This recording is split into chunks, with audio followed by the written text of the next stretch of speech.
Hi guys అందరికీ నమస్తే. ఈరోజు నేను నా ఈవినింగ్ వ్లాగ్‌ని మీతో షేర్ చేసుకోవాలనుకుంటున్నాను. పెద్ద పెద్ద విషయాలేం కాదు కానీ ఫ్యామిలీతో ఉన్న చిన్న చిన్న మూమెంట్స్ చాలా హ్యాపీనెస్‌ని ఇస్తాయి. ప్రతిరోజు సాయంత్రం నా డే పూజతో స్టార్ట్ అవుతుంది. ఎందుకంటే మార్నింగ్ నుంచి పనులు చేస్తూ అనవసరమైన విషయాల గురించి ఆలోచిస్తూ బుర్ర పాడైపోతూ ఉంటుంది. అందుకే సాయంత్రం పూట కాసేపు నా స్వామితో మాట్లాడుకుంటే మనసు కుదుట పడుతుంది. పూజ అయిన తర్వాత కరెంటు పోయింది. మా విలేజ్‌లో ఇది కామనే. అందుకే మా పిన్ని వాళ్ళ ఇంటికైతే వెళ్ళాము. మేము వెళ్ళిన కొద్దిసేపటికే మా బావ మమ్మల్ని ఎత్తుక్కుంటూ వచ్చేశారు.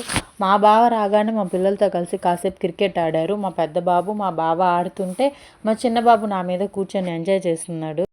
మా యామిని తనని నేను వీడియో తీస్తుంటే నన్ను తీయకక్క స్కూల్లో అందరు ఎగతాళి చేస్తున్నారని చెప్పింది. తనకి నేను చెప్పిన ఒకే ఒక విషయం, మన లైఫ్లో చాలాసార్లు ఇతరులు ఏమనుకుంటారో అనుకొని మనల్ని మనమే ఆపుకుంటాం. ఏ పని చేయాలన్నా ముందు వాళ్ళు ఏమనుకుంటారో అని మనం ముందే ఊహించేసుకుంటాం. చెయ్యాలనుకున్న పనిని ఆపేస్తాం. మనకుండేది ఒక్కటే లైఫ్. ఆ లైఫ్ని ఎంజాయ్ చేస్తూ బ్రతకాలి. మనకి నచ్చినట్టు గడపాలి. మన లైఫ్ని వేరే వాళ్ళ చేతిలో ఎప్పుడు పెట్టకూడదు.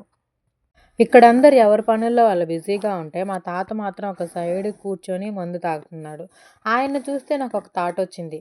మన లైఫ్లో కూడా ఇలానే ఉంటుంది కదా. మన చుట్టూ ఎంత హడావిడి ఉన్నా ఎన్ని సమస్యలు ఉన్నా కొంచెం మనం కామ్గా ఉంటే బాగుంటుంది కదా. ఎందుకంటే స్ట్రెస్ తీసుకుంటే సమస్యలు తగ్గవు, కానీ మనం కామ్గా ఉంటే లైఫ్ కొంచెం ఈజీ అవుతుంది. ఇలాంటి సింపుల్ లైఫ్ వీడియో చూడాలంటే ఫాలో అవ్వడం మర్చిపోవద్దే.